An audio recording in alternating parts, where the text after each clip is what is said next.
Hey guys, what's up? Welcome back here to today's edition of Intuitive Angling, and really appreciate you guys checking today's video out and making some time to spend with me. Always appreciate that. Guys, we got some more story time today. One of the most popular things I do here on the channel is people like to hear stories from back in the old days, bass fishing exploits and that type of deal. And I've got one, guys, I want to share with y'all where I just about had to hire a helicopter. Actually, there's two different times this happened. This is just one of the times it happened where I really thought I was going to have to rent a helicopter and spend a fortune to get my boat unstuck where it was stuck at. So we're going to get into that in today's video. I think you guys will enjoy this little story here. Also, guys, before we get started, just a quick invitation. Anyone interested in booking an on-the-water lesson with me, you can do so by going to my Facebook page, Randy Blaukat Professional Angler. Just shoot me a private lesson. These are lessons I do primarily on Table Rock and Stockton Lake to cover some techniques you guys would like to learn about.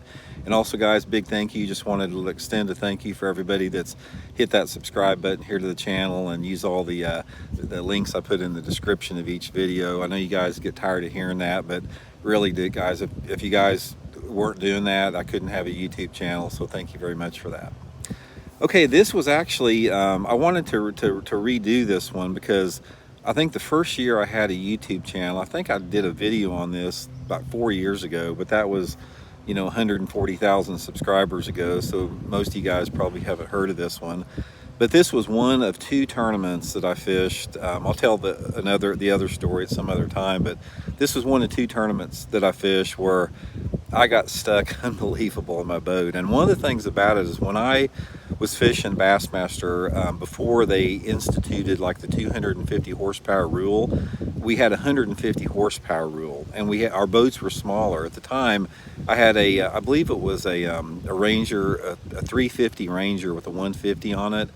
And a 350 Ranger with a 150 is a light, small boat compared to the 21 footers with the 250s. And after they went to the bigger boats, I was on the Ranger Pro staff, and they wouldn't let us run a small boat anymore. They wanted us to run the biggest model they had. So once they instituted the fact we had to go to a bigger boat, I couldn't fish like this anymore the way I'm going to tell you to.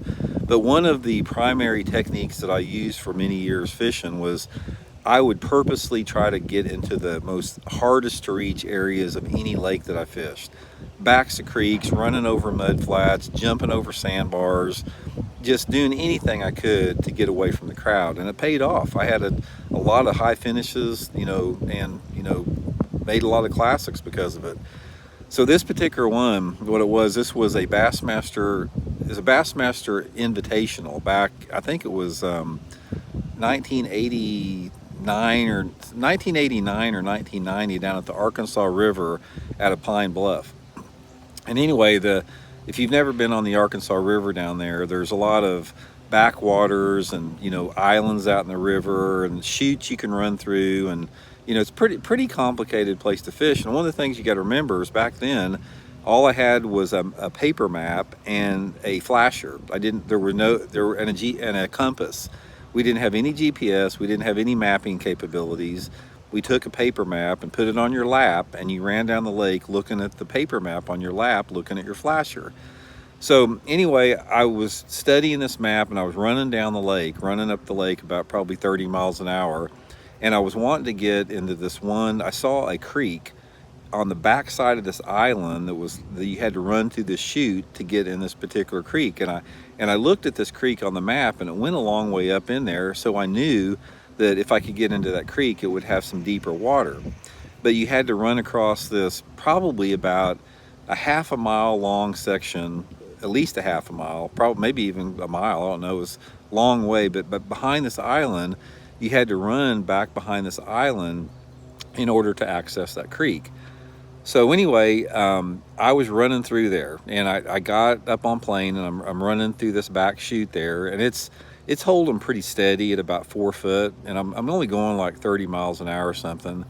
And I noticed that it was getting shallower and shallower, but I could see almost the entrance of the creek, way up in front of me there, probably about, I don't know, 300 or 400 yards up there. And I knew that even though it was shallow on the flat, if I could reach the mouth of that creek, it would drop off in there. So it started getting shallower and shallower, and at that point, it started getting real shallow. And I mean, it got like where it was like 2 foot deep, like real quick. And I got to the point where I'd gotten so far up in there with the momentum that I couldn't really turn around because it was too shallow to turn around. So at that time I said, I got no choice. I just got to try to blow over this flat to get back in that creek, which I'd done a lot before in other tournaments. This is nothing unusual. I knew how to do this. But anyway, this chute was shallower than what I thought it was. And I trimmed the motor up and I started going faster, and it got shallower and shallower. And all of a sudden I'm looking up behind me and I'm throwing up a mud rooster tail. And all of a sudden it's just like that. And I ran up. The water was probably, I don't know, 6 inches deep or so. And I ran up on this sand, out in the middle of this channel. I was probably 80, 100 yards from the bank. I was in the middle of this channel, but it was a silted in mud flat. And I ran up and my boat's sitting at an angle like that. It's like literally the boat, it was so shallow that the boat rolled over on one side. So I'm beached on this mud flat and I'm a long way from deep water. I'm like, I don't know what's in front of me. I don't know how deep it is. And I know what's behind me. There's probably at least a quarter mile of super shallow water. And I'm sitting here, it's like, what am I gonna do? How in the heck am I gonna get out of here? And you gotta realize we didn't have phones back then. This was before cell phones. So I'm out in this Arkansas River out in the middle of nowhere. I mean, literally, this is the middle of nowhere. I can't even hear any boats around me, and I got no cell phone, and I'm stuck out on the middle of this flat. And so anyway, I got out of the boat and I said, well, I gotta find the closest deeper water. So maybe somehow I can push this thing over there, because again, it was a Ranger 350. It was pretty light. So I started wading towards the opening of that creek, and it just didn't get any deeper. I waded several hundred yards, and it was like this deep the whole way.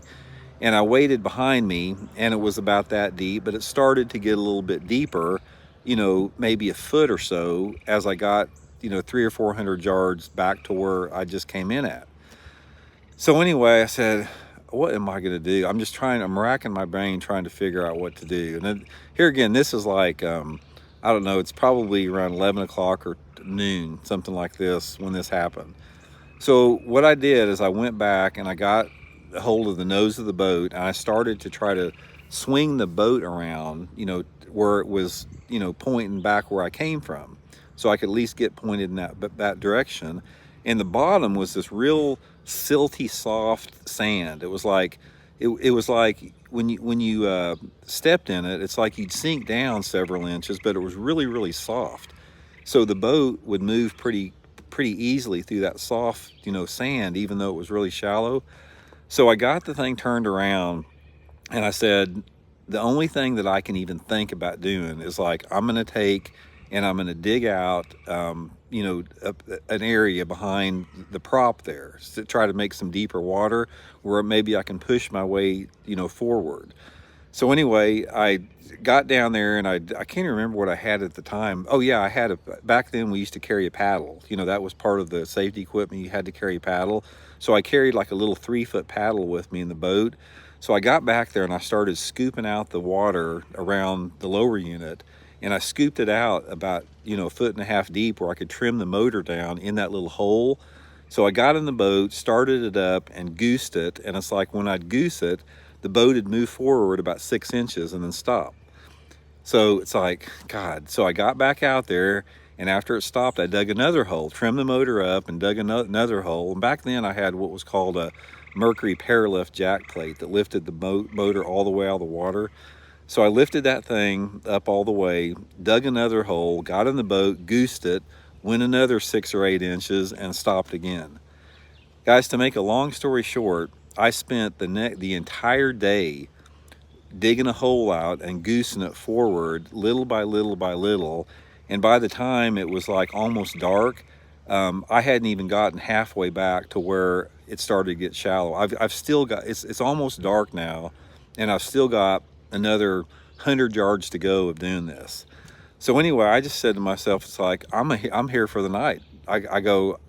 There's nowhere for me to go. It's like, you know, what am I gonna do? Wait 100 yards and, you know, walk up? There was nothing around. I didn't want to leave my boat. So anyway, I slept on the boat overnight. First and only time I ever did that. You know, I had some snacks with me and water. So I slept in the boat overnight. This was, I think it was a May tournament, like an early May tournament, so it wasn't real cold. I put my rain suit on, just got on the floor of the boat and slept in the boat.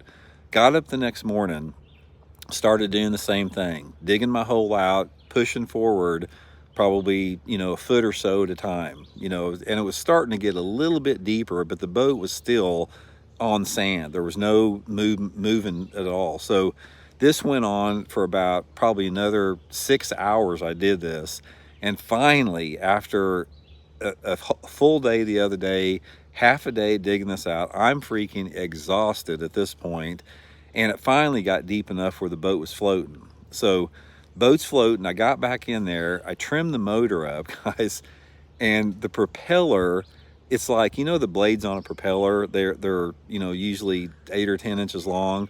The blades on my propeller were like that long, and they were thin as a potato chip. There was so much heat from that sand, me goosing it, that it literally melted the prop. So I've got this prop on there with blades that big, they're like paper thin. Fortunately, I had a spare prop, so I put my spare prop on, and I just knew, it's like, this motor is, there's no doubt this motor is destroyed. It's like I overheated it 1,000 times. So I got my new prop on, ran back into the tournament site. They had a service crew on there. They got back, cleaned the motor out. Nothing was wrong with it, and I was able to fish the tournament. So I only got like a half a day of practice with that. But anyway, the point of the video is I didn't know if I was ever going to get out of there. I just started thinking, it's like, I'm going to have to walk back, you know, 10 miles to the tournament site and hire a helicopter, which is going to cost me thousands of dollars that I didn't have at the time to get this boat out of there. But eventually I finally got it out, and you know, nowhere for the worse. But anyway, I just wanted to share that story with you guys. I got another one very similar to that I'll share at some point too. So hope you guys are doing well. We'll talk later.